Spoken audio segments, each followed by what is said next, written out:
bendiga. Un saludo a todos que nos están viendo en la transmisión en vivo, en la retransmisión. Dios te bendiga. El día de hoy es un día especial. El día de hoy es día de entrada triunfal, la entrada triunfal del Señor Jesús. Es por eso que antes de empezar, yo te pido que me acompañes en una oración. Acompáñame si le estás viendo en vivo, acompáñame si le estás viendo en la retransmisión. Una oración para que el Señor hable.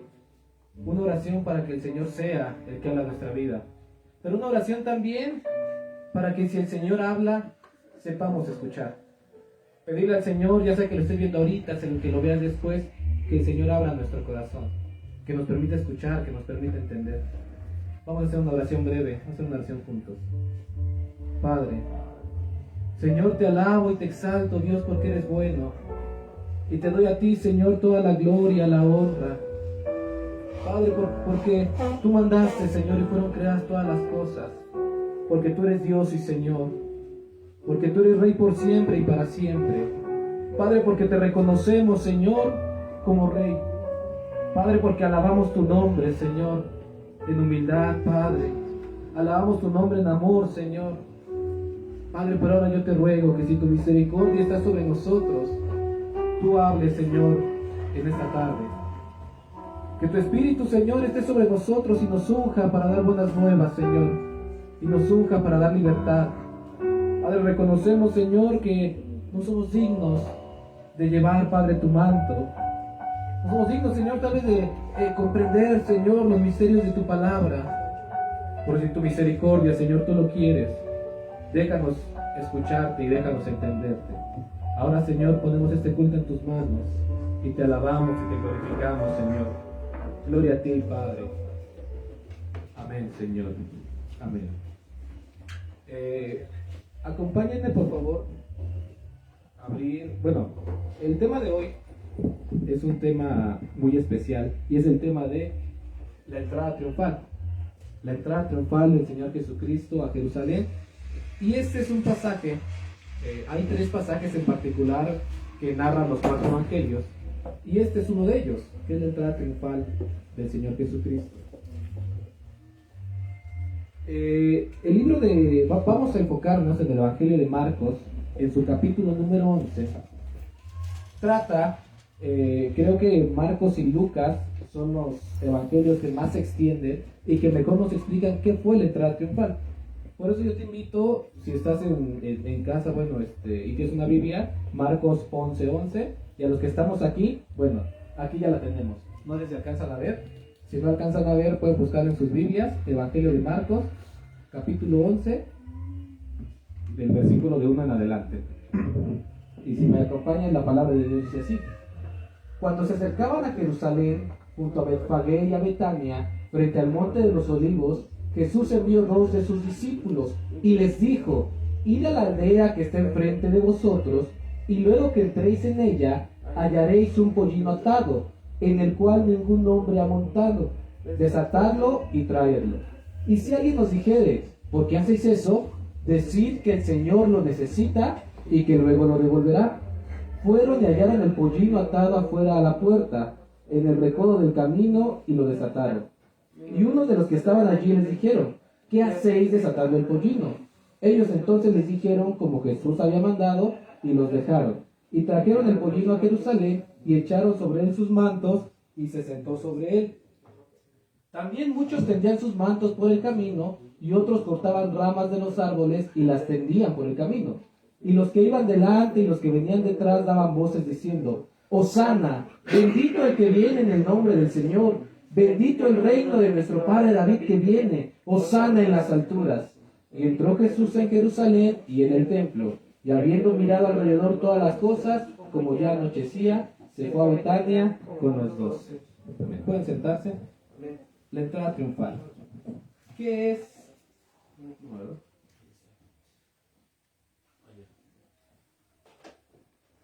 La entrada triunfal.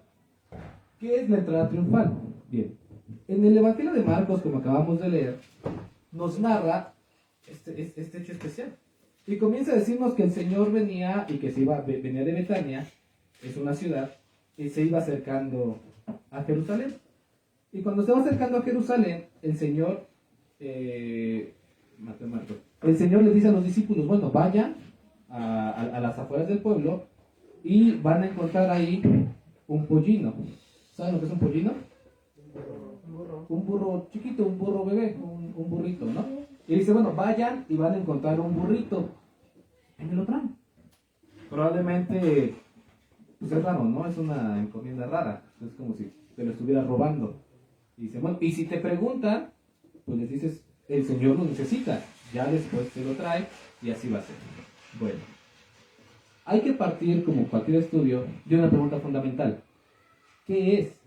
¿Qué es la entrada triunfal? La entrada triunfal es lo que también llegamos a conocer, o se llega a conocer como el Domingo de Ramos, ¿no? Entonces, el Domingo de Ramos, la entrada triunfal, bueno, es el mismo hecho. Es un acontecimiento que conmemora. El día de hoy conmemoramos este acontecimiento, ¿ok?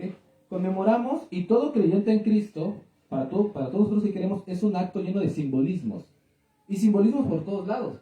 Desde que si desató un pollino, que si le dijeron que no lo iban a dejar, que si entró en la ciudad, porque dice, bueno, y la gente le tendía mantos y les tendía ramas. Y dice, bueno, ¿por qué? Bueno, pues todo tiene un simbolismo. Para el creyente es un acto lleno de simbolismo, lleno de estudio. Es un acto importante, porque la entrada triunfal significa en sí el comienzo del fin del ministerio del Señor Jesús en la tierra. Con la entrada triunfal el Señor daba por terminado su ministerio. El Señor entró en Jerusalén y dice, 5 días más y se acabó. Aprovecho para hacer el anuncio. A partir del día de mañana, todos los días, de lunes a viernes, vamos a tener transmisiones diarias. Nos pueden seguir. Va a ser a las 6 de la tarde. ¿Y por qué? Porque cada día es un día especial. El día de hoy, el Señor Jesús entraba a Jerusalén. El día lunes, bueno, hay una serie de acontecimientos que marcan. Bueno, es el lunes de autoridad y el Señor va al templo. Lo predicaremos el día de mañana, el martes, miércoles, jueves. Pero es importante, ¿por qué? Porque el Señor entraba a la ciudad y decía, ya, se acabó el ministerio. 5 días más y viene lo que vamos a conocer como el Viernes Santo. Y viene la crucifixión. Y el Señor llega a Jerusalén consciente de todo esto. Y el Señor entra a Jerusalén y dice, el ministerio ya se acabó. Es por eso que es una fecha importante. Porque es el momento en el cual el Señor Jesús decide. Decía el Señor, nadie tiene poder sobre mi vida. Yo decido a quién la doy y yo la vuelvo a tomar.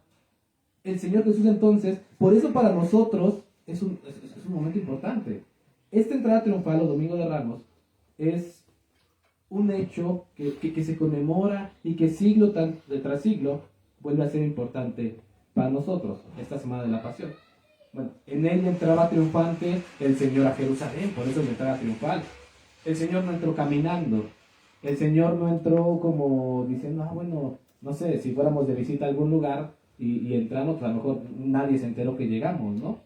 No sé, mañana vámonos de vacaciones o vamos al Zócalo y quién se va a enterar que entramos, ¿no? Cuando hay una conmemoración importante, no sé, cuando hay un nuevo presidente, cuando pasa algo en el Zócalo, claro que nos enteramos que hay una celebridad, claro que nos enteramos. Así entraba el Señor. No entraba como cualquier cosa, era una entrada triunfante. Entonces el Señor Jesús es importante porque regresaba a Jerusalén. Jerusalén era la capital, era la capital del pueblo judío. Y entraba por sus puertas y el Señor entraba y lo que hace es dirigirse directamente hacia el templo. Ese templo que fue creado por sus antecesores humanos. El templo que David quiso levantar. El templo que Salomón edificó. El templo que se cayó y que Nehemías en trabajo vuelve a levantar. Y este templo tan simbólico, este lugar tan importante para la religión, la ciudad que el Señor dijo, sobre esta ciudad estaré yo, el Señor regresaba ahí, regresaba a adorar al Padre. Pero bueno, ¿por qué es un hecho tan importante? Ok, ya, el Señor viene, el Señor está, pero ¿por qué se vuelve algo tan importante? ¿Cuál es el simbolismo detrás de esto? Bueno, plan de salvación.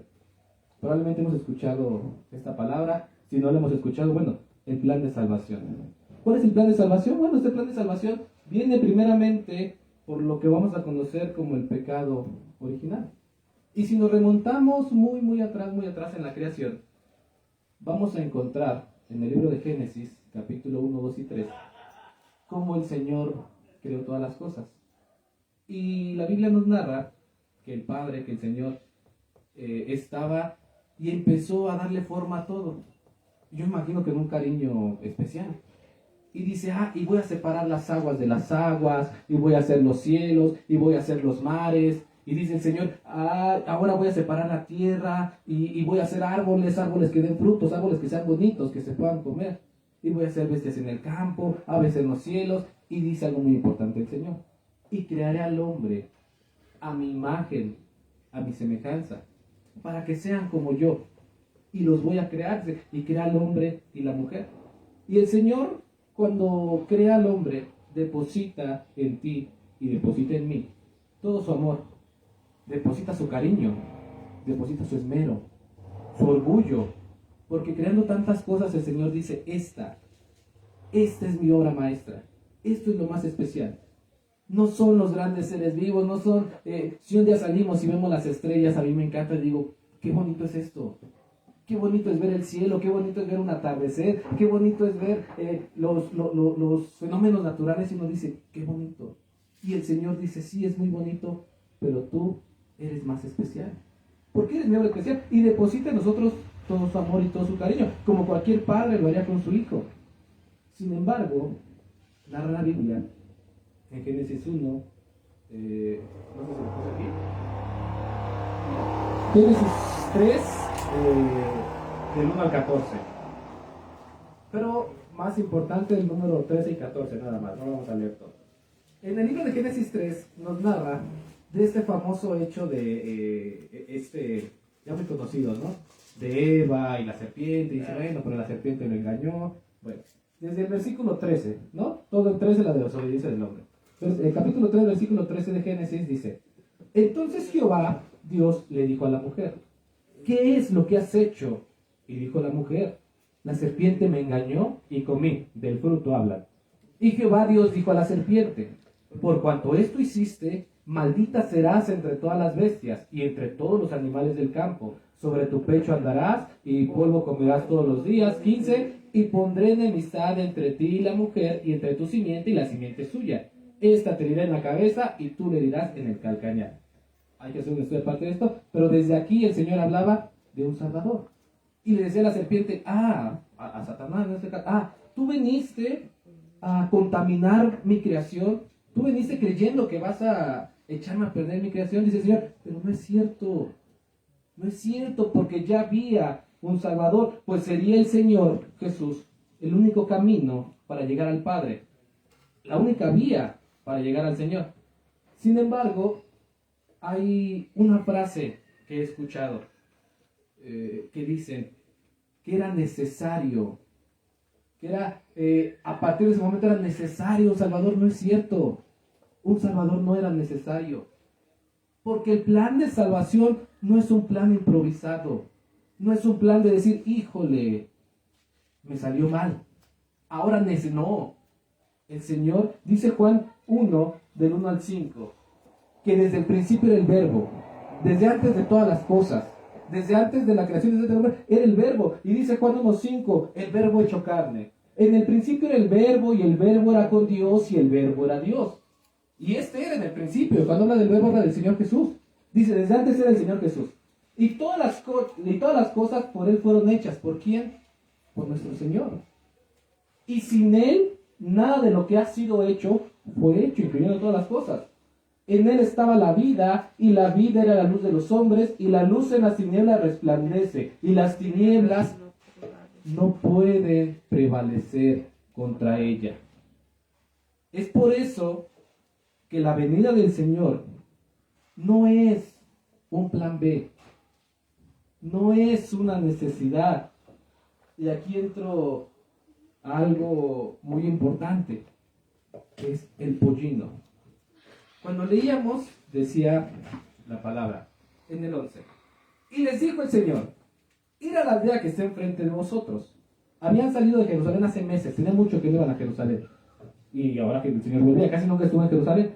Y les envió y dijo, vayan a la aldea que está enfrente de vosotros. Y luego cuando entréis en ella, les dé especificaciones correctas. Vas a entrar, no sé, me imagino, giras a la derecha, vas a ver una casa verde, a la otra, y vas a ver un pollino atado a las afueras. Dice, y luego que entres en ella, vas a ver un pollino atado, en el cual ningún hombre ha montado. ¿Cómo sabía que ningún hombre ha montado? Digo, yo no puedo saber si a tu perro alguna vez le has puesto correa. Me pues, oye, ve un perro que está en la colonia de allá y nunca le han puesto una correa. Dice, nunca le han montado y tráiganmelo. Y si alguien te dijere, ¿por qué haces esto? Tú dile, porque el Señor lo necesita. ¿Cómo podía decir, cómo podía saber el Señor que allí habría un pollino? ¿Cómo sabía? ¿Y cómo sabía también que se lo iban a prestar? Una de dos. O se fue un día antes a preparar las cosas, a decirle, oye, ¿qué crees? Mañana voy a mandar a alguien por un pollino, y tú dile que no, pero después dile que sí, y como eso de las 11 de la mañana ahí, amárramelo. No sé, lo veo poco probable. Lo que sí veo más probable es que en la omnisciencia del Señor, todo el plan estaba perfectamente preparado. Porque el Señor sabía todas las cosas.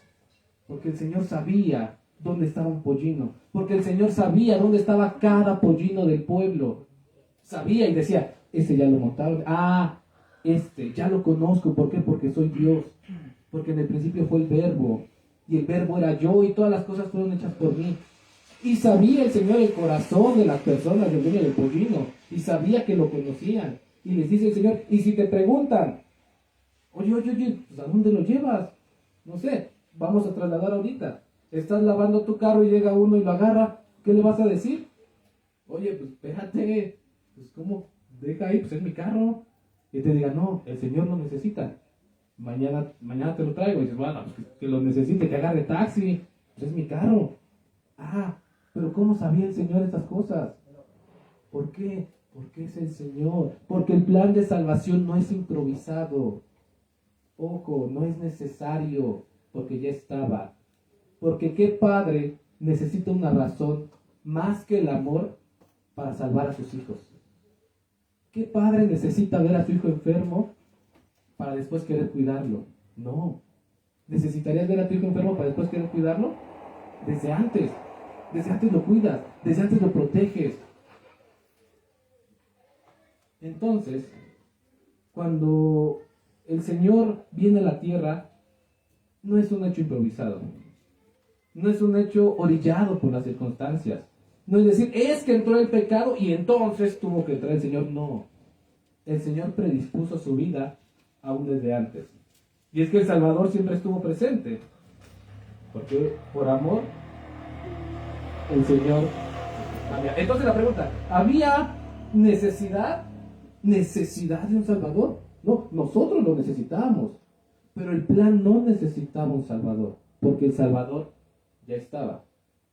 La llegada del Señor no es un dato innecesario, no había necesidad. ¿Y por qué más un pollino? Mateo 21.5 Mateo 21.5, yo te lo leo, vuelve a hacer referencia hacia la entrada triunfal. Y en el 21.5, bueno, desde el 4 te lo leo. En el 3 dice, y lo mismo del pollino. Y si alguno les dijere algo, díganme, el Señor lo necesita, y después se lo va a regresar.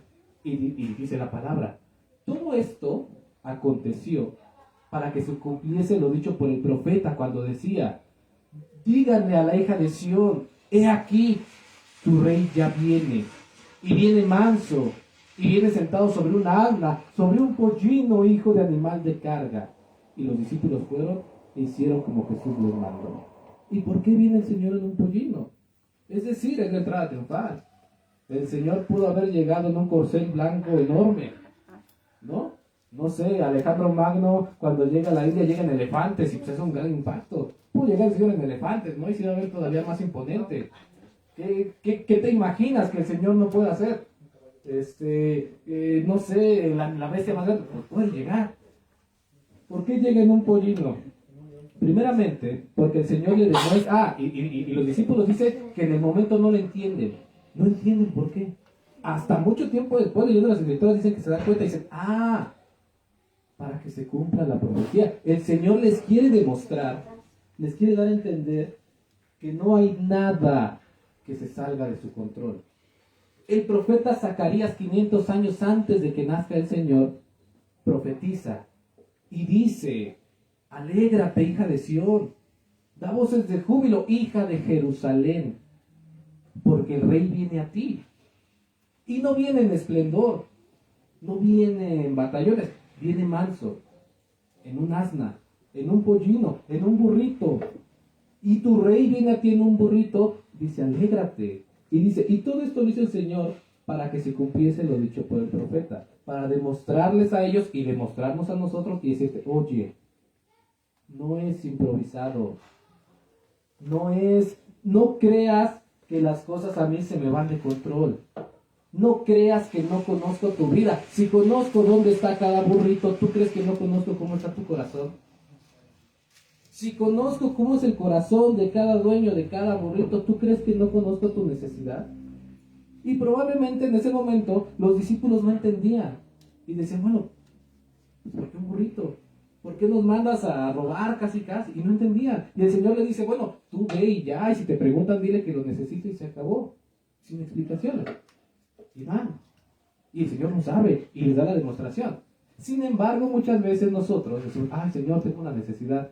Ay Señor, tengo una enfermedad. Ay Señor, no tengo trabajo. Tengo esto. Y te dice el Señor, ok, yo no sé. Yo lo conozco. Yo te conozco. Ah, la cosa va así. Y tú dices, es que no me gusta. Es que no me gusta el proceso que estamos siguiendo para llegar al fin que yo quiero. El Señor te demuestra que aunque no comprendamos las cosas, el Señor lo sabe. El Señor sabe por qué hace las cosas, sabe cómo hace las cosas. Te demuestra que el camino del Señor no es improvisado. Y llega el futuro rey de Sion. Entonces, que el Señor, por medio de las escrituras, había profetizado que viene, y había dado aviso múltiples veces, diciendo, voy a venir. Y le decía a los hijos de Israel, voy a ir, los voy a ir a ver, los voy a visitar, y voy a llegar en un pollino para que me reconozcan, y voy a llegar. Y decía el Señor, porque voy a dar libertad a los oprimidos. Voy a predicar el Evangelio. Decía el Señor, voy a salvar al mundo del pecado y voy a ser la única guía para llegar al Padre. Es por eso que en este día, esta entrada triunfal, pues finalmente la profecía se cumplía. Imagínense, finalmente las puertas de Jerusalén veían a su rey. Finalmente Sión podía dar voces de júbilo. Alégrate, hija de Sión. Da voces de júbilo, Jerusalén, porque finalmente hoy se cumplió la profecía. Hoy tu rey viene manso y humilde en un asna. Por eso es que un día, bueno, aquí está el texto, Zacarías 9:9 dice, alégrate mucho, hija de Sión. Da voces de júbilo, hija de Jerusalén, porque he aquí que tu rey vendrá a ti, y vendrá justo, salvador y humilde, y cabalgando sobre un asno, sobre un pollino, hijo de asna. Y bueno, proféticamente hablando, suena muy bonito. Finalmente se cumplió. Finalmente el Señor estaba aquí. Sin embargo, también tenemos aquí un contexto histórico-social. Me voy a ir un poquito más rápido. ¿Qué pasa? Cuando el Señor llega a Jerusalén, la Biblia narra, principalmente en Marcos y Lucas, que la multitud era muchísima. Era exageradamente mucha. Dice que había multitudes enfrente, multitudes atrás, multitudes que la rodeaban. Jerusalén estaba reventando, pues porque era ya la semana de Pascua. De por sí había gente y luego viene Jesús y pues se le junta todavía más. Y dice la palabra que le gritaban, dice, y la multitud que era muy numerosa tendía sus mantos en el camino y cortaban ramas y los venían, y la gente que iba delante y la gente que iba detrás aclamaba diciendo, Hosana al Hijo de David, bendito el que viene en el nombre del Señor y Hosana en las alturas. Entonces la ciudad se paralizaba debido a que estaba el Señor ahí, pues que finalmente pues llegaba el Salvador, llegaba el Cristo, y tendían palmas delante de él. Y dice que se quitaban la ropa y la ponían, decían, tú eres rey, o sea, no toques el piso sucio, ten mi ropa, y si ya me quité la ropa, ¿qué ramas? Lo que sea, como señal no es de divinidad, señalando que es rey, señalando que tú eres rey, señalando yo te reconozco que tú eres rey, y le decían, cantaban ese Salmo 118, dice Hosana, Hosana, Y ellos cuando lo ven le cantan. Y cantan el salmo que han cantado tantos años, tantos siglos. Y le cantan y dicen, Hosana, bendito el que viene en el nombre del Señor. Y lo veían y le decían, no como canto, como petición. Va llegando y le dicen, Señor, sálvanos. Pero sálvanos ahora. Sálvanos hoy. Bendito tú que vienes en nombre del Señor. Bendito tú del linaje de David. Sálvanos. Entonces le tienden sus mantos y le tienen palmas porque lo reconocen como rey. Sin embargo, vamos a ver cómo a los 3-4 días después, los que le gritaban, Hosana, sálvanos, hijo de David, decían, crucifícale. Y decía la gente, Pilatos, ¿a quién suelto? A él o a Barrabás, ¿no? Barrabás es un asesino, no, pues suelta a Barrabás, mátalo a él. Le llamaban rey, le llamaban libertador. Llegan y la emoción es tanta porque le decían, hijo de David, legítimo rey de Israel, como en las películas, que llega uno y dice, no, yo soy hijo de tal, hijo de tal, hijo de tal, y por herencia el trono es mío. Así el Señor, era hijo de David, era descendencia directa del rey David, descendencia directa de reyes, y le reconocen y dicen, finalmente llega el legítimo rey de Israel. ¿Pero por qué le gritan después? Porque no comprendían, no entendían a qué venía el Señor. Y el Señor viene y se presenta humilde y les dice, he venido a salvar. Y ellos le dicen, sí, sálvanos, porque eres hijo de David. ¿Por qué? En tiempos de Jesús, un poquito rápido, Roma pasó por 3 estancias, la Roma del reino, la Roma de la república y la Roma del imperio. Al Señor Jesús le toca la Roma del imperio, que fue 60, 70 años antes de que él naciera. En la Roma del imperio, bueno, Roma se extiende tanto que llega por este lado, ya que se me apunta, llega por este lado, casi hasta el Atlántico. Aquí vamos lo que es España, Portugal, todo esto. Se va hasta el Golfo Pérsico, agarra parte de Egipto, el norte de Europa, se va hasta Medio Oriente y se hace del imperio más grande que hay en el momento. Pero, ¿cómo conquista Roma? Bueno, por medio de la violencia, por medio de la sumisión, por un medio bélico.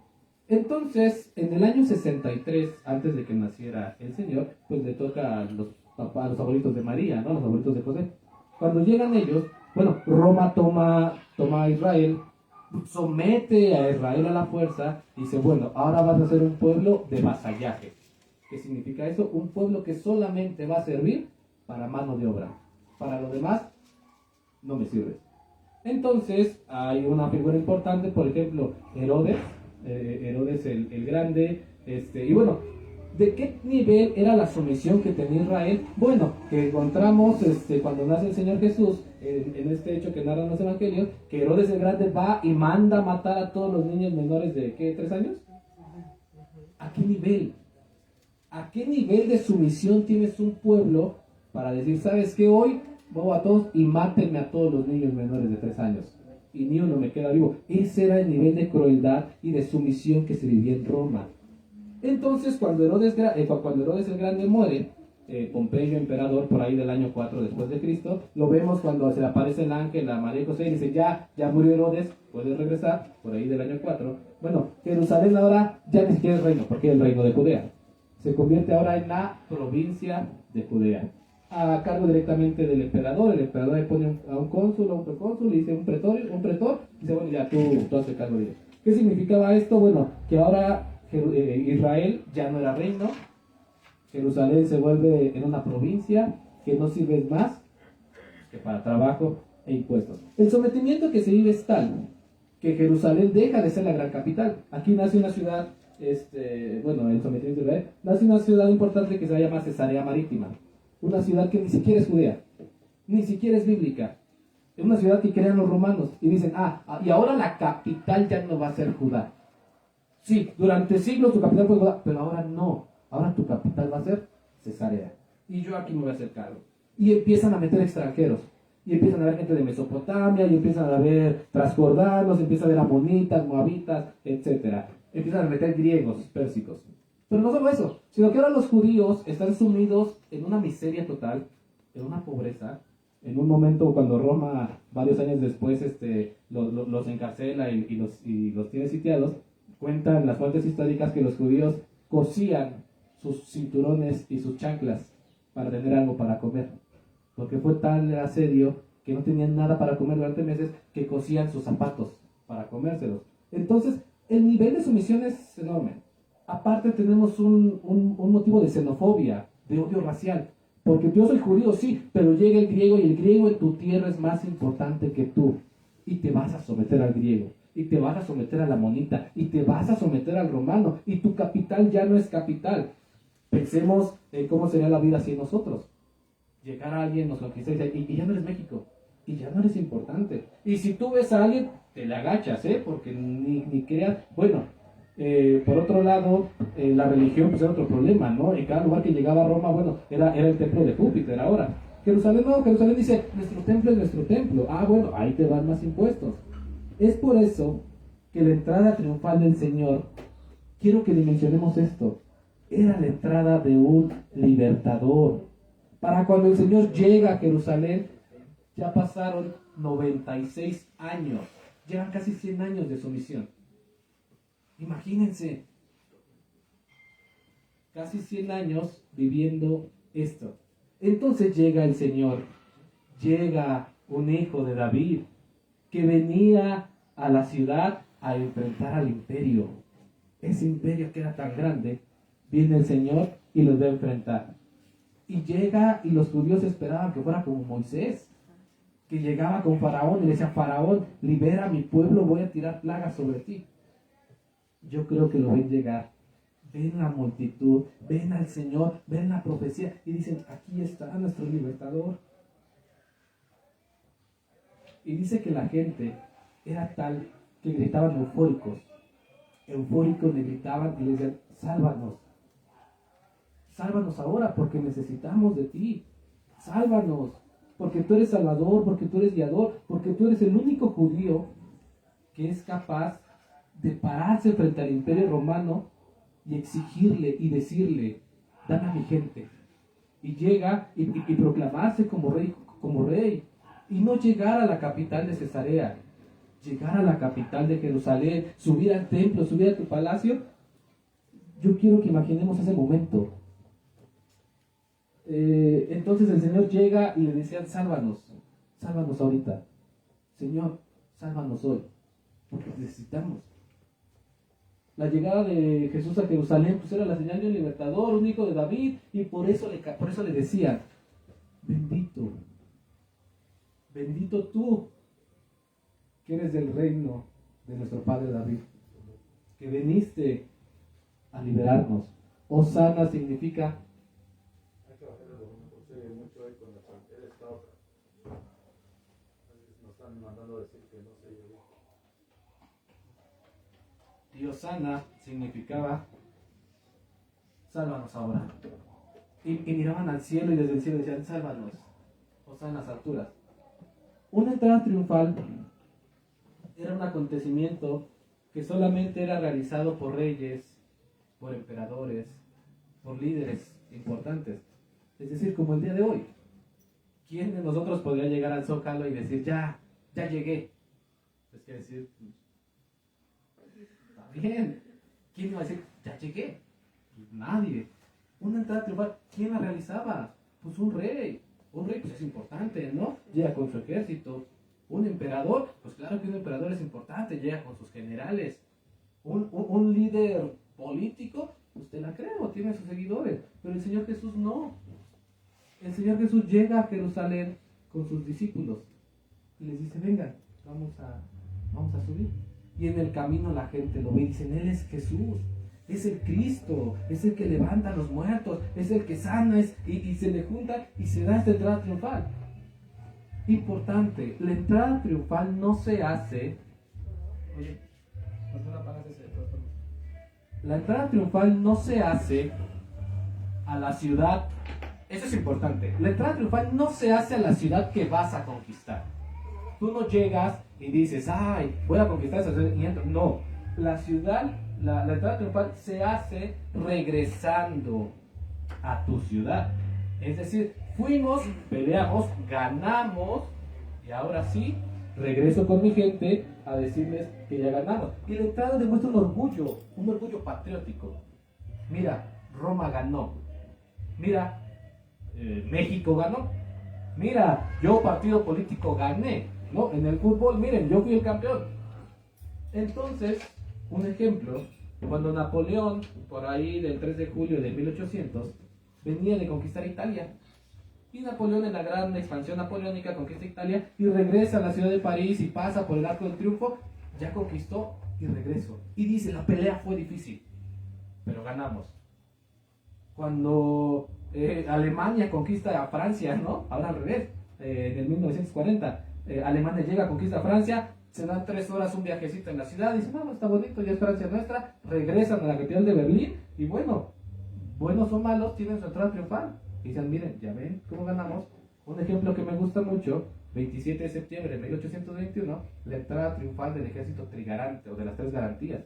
Y narra la historia que la gente se subía a los balcones y agarraba trapos verdes, blancos y rojos y se los ponía en el pecho, como señal de la bandera de la Unión. Y venía Iturbide, y venía Guadalupe Victoria, y venía Guerrero, y marchan todo el centro, y llegan al Zócalo, y se ve el famoso discurso de Iturbide, dice, mexicanos, ustedes conocen el camino de la libertad, ahora depende de ustedes encontrar la felicidad, todo esto.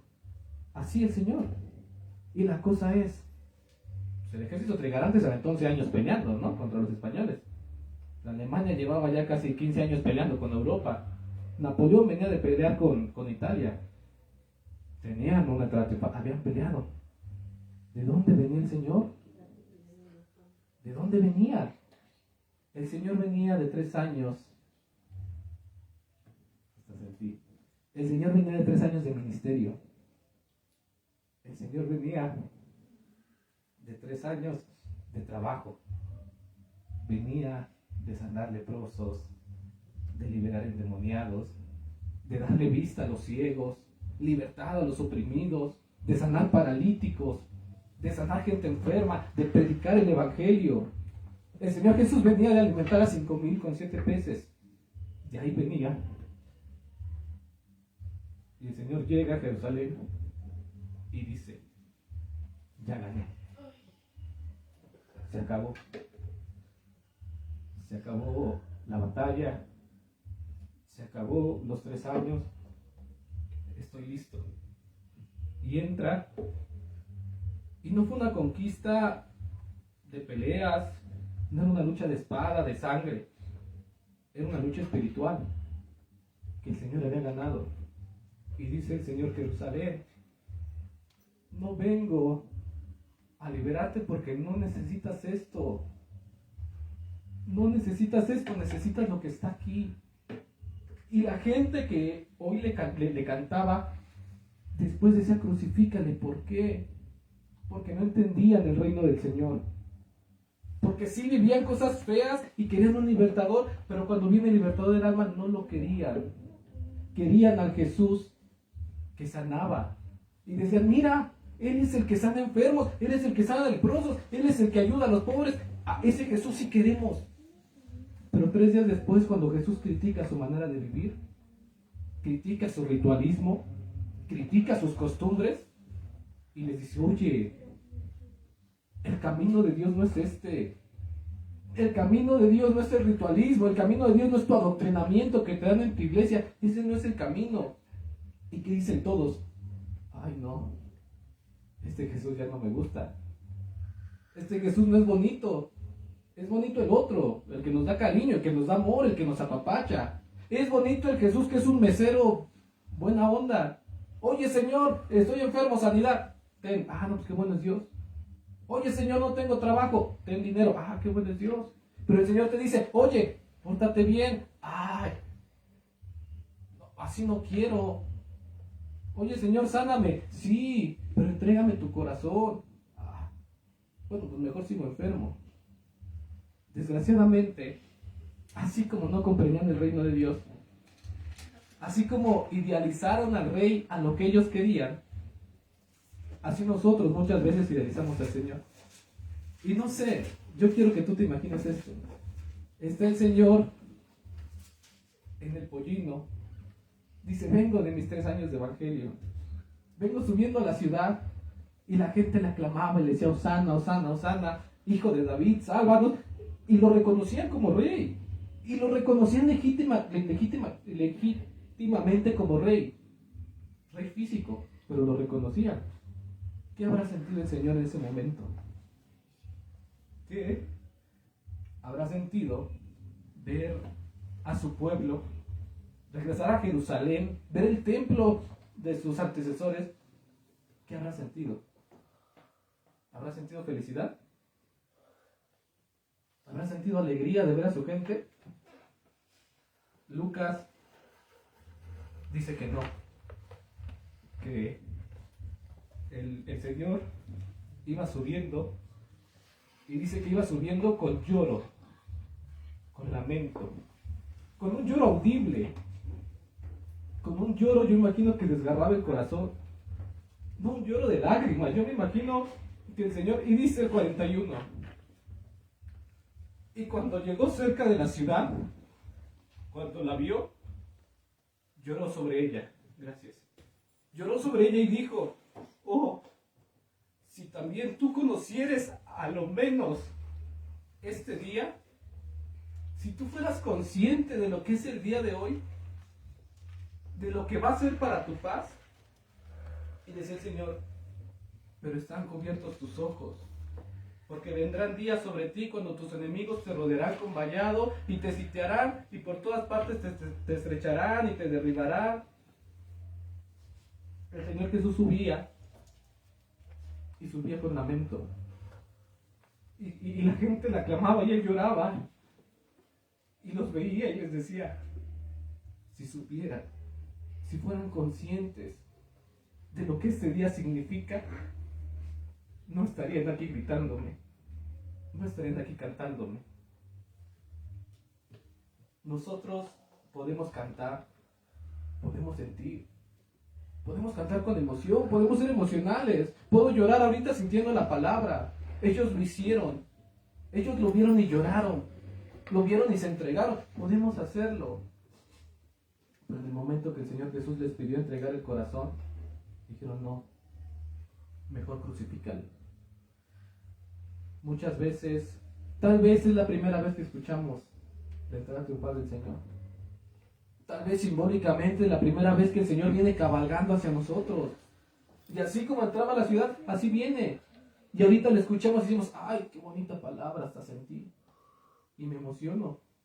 Y le digo: Señor, Hosana, sálvame, y le voy a tender mi ropa y le voy a tender mi ramo. Pero mañana el Señor va a decir: sométete, entrégame tu corazón, dame una vida entregada. Mira que no te pido algo difícil, te pido que cumplas la voluntad. Y mañana le decimos: no, no me gusta. Y créeme que tenemos necesidad. Y le decimos: Señor, si me ayudas, si me sacas de esta, no, hombre, te voy a servir. Y el Señor viene y hace el ministerio y hace la entrada triunfal a tu corazón. Y tú le dices: sí, Señor, porque eres muy bueno, porque cuidas y sanas y das. Y mañana te dice: es momento que te comprometas. Ay, no me siento listo, no quiero. Pues era de a mentiritas.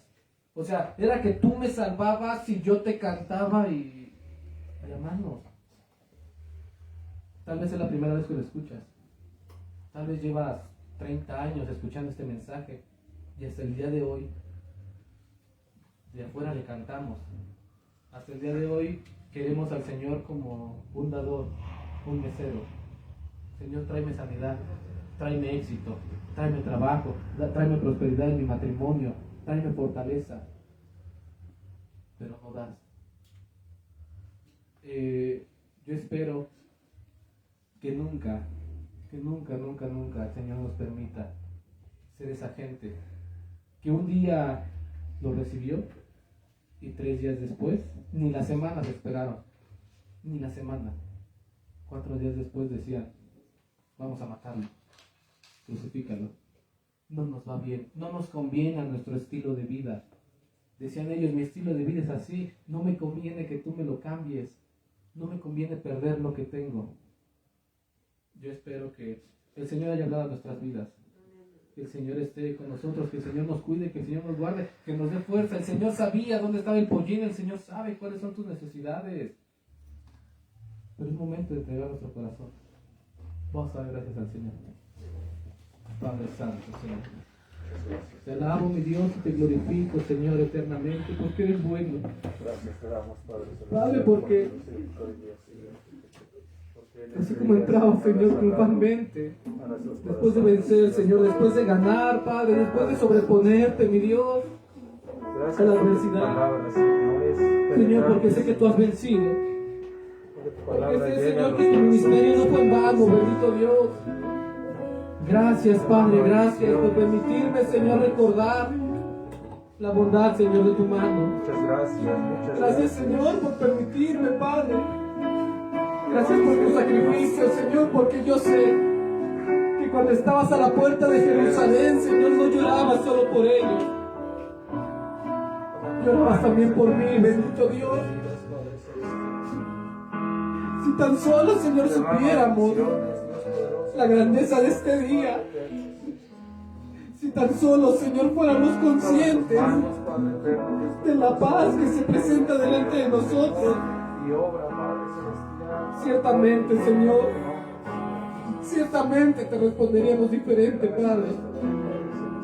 Señor, si fuéramos conscientes de lo que viene a nuestra vida, ciertamente, Señor, mi actuar sería diferente. Te pido perdón, Señor, por todas las veces, Padre, que te he negado, Señor. Y te ruego, Padre, tú me conoces.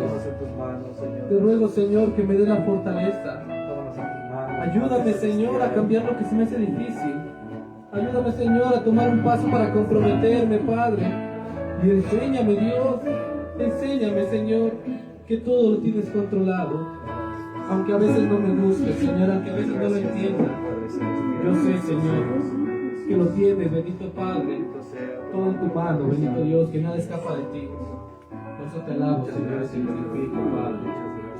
Muchas gracias, Señor. Muchas gracias te damos, Padre. Les recuerdo que Alabado sea. lo pueden ver en la transmisión, en la retransmisión, a partir de mañana y hasta el viernes, todos los días a las 6 de la tarde, haremos transmisiones breves, pero estudios sobre cada acontecimiento que pasaba día con día.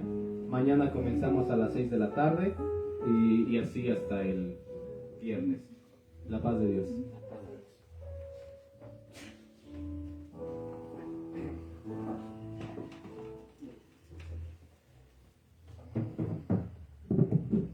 Amén, hermanos, gloria a Dios, hermanos, por esta palabra. Yo creo que hoy el Señor habló al corazón de muchos y el decirnos realmente si estamos bien con Él. Pero ha llegado la hora también de orar por las necesidades de mis hermanos. Y nos han escrito nuestro hermano Juan Carlos Gómez y dice: yo pido oración por una de mis hermanas que tiene muchos dolores en su matriz. Otra tiene miomas, por mi madre que tiene diabetes, por mi esposa. Mi hermano, yo le quiero decir que donde estén sus hermanas, una mujer que tenía flujo, nos habla la Biblia, dice que tan solo al tocar el manto de Cristo fue sanado. No hay enfermedad que el Señor nos sane, tan solo es creer y tener fe que así será. Nuestra hermana Cristina dice que le agradece mucho al Señor por la familia Cruz Zamora y también nos pide por un joven Carlos Juárez que está luchando contra una batalla de cáncer. El Señor es el médico divino. Él es el único que podemos ir y nos podemos sustentar. Es el único que nos toma de la mano y nos lleva. Nos piden también el agradecimiento por el cumpleaños de nuestra hermana Fernanda. Vamos a dar gracias y vamos a pedir al Señor sanidad por estas personas, hermanos. Y por todas las personas, hermanos, que aún siguen enfermas en el mundo. Dice que si 2 o 3 se unieran en su palabra y en oración aquí en la tierra, dice que grandes cosas pasarían. Habría sanidad, liberación. Y hoy no somos ni 2 ni 3, somos mucho más. Vamos a orar por todas estas necesidades, hermanos. Padre maravilloso, Padre celestial, Señor. Tú conoces, Señor bendito, a todas estas personas, las cuales tú las formaste,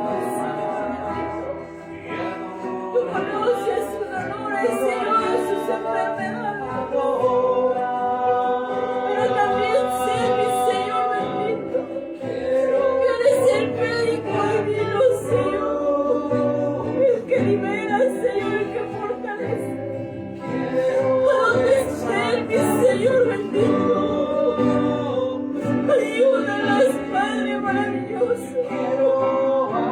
Derrama sanidad, Padre maravilloso. Toma en tus brazos, Señor, este joven. No hay cáncer, Señor bendito. Que tú no puedas sanar, Señor Jesús. Padre maravilloso, Señor. Toma toda la necesidad de ese hermano, Señor. Si alguno de mis hermanos, Señor, sufre, Señor. Tómalo, Padre maravilloso. Toma tus manos, toma el control, Señor, de nuestras vidas. Padre maravilloso. Ayúdanos, Señor, en nuestros ojos, Señor. A ti alzamos nuestros ojos. Y en ti vendrá nuestro socorro, Padre maravilloso. Gracias, Señor, gracias. Gracias, Señor, por la vida de Fernanda, Padre maravilloso. Gracias, mi Señor bendito. Porque podemos sentir, Señor, que estás con nosotros. Podemos sentir tus caricias, Señor. Gracias, Padre, Señor, gracias. Padre maravilloso.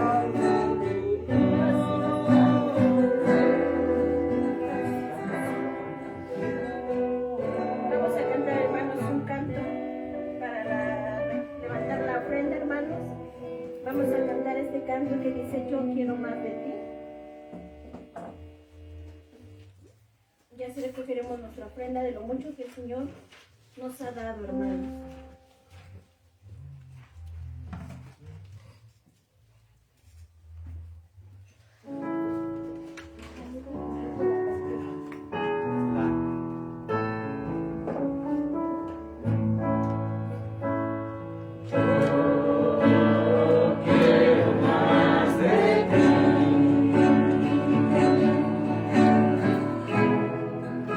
Habitar en tu presencia.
que el Espíritu ministre en nuestras vidas es de gozarse, de alabar. Quiero que invitarlos a que digamos el Salmo 91.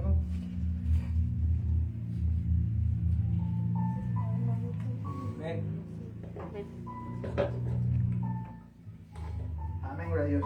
Y la palabra de Dios es así: el que habita el abrigo del Altísimo morará bajo la sombra del Omnipotente. Diré yo a Jehová, esperanza mía y castillo mío, mi Dios en quien confiaré. Él te librará del lazo del cazador, de la peste destructora. Con sus plumas te cubrirá y debajo de sus alas estarás seguro. Escudo y adarga es su verdad. No temerás terror nocturno, ni saeta que vuele de día, ni pestilencia que ande en oscuridad, ni mortandad que en medio del día destruya. Caerán a tu lado 1000 y 10.000 a tu diestra, mas a ti no llegará. Ciertamente con tus ojos mirarás y verás la recompensa de los impíos. Porque has puesto a Jehová, que es mi esperanza, al Altísimo por tu habitación. No te sobrevendrá mal, ni plaga tocará tu morada, pues a sus ángeles mandará cerca de ti, que te guarden de todos los caminos. En las manos te llevará para que tu pie no tropiece en piedra. Sobre el león y el así pisarás, hollarás el cachorro del león y el dragón. Por cuanto en mí has puesto su amor, yo también lo libraré. Le pondré en alto por cuanto ha conocido mi nombre. Me invocará y yo le responderé. Con él estaré en la angustia. Lo libraré y le glorificaré. Lo saciaré de la vida y le mostraré mi salvación. Gloria a Dios.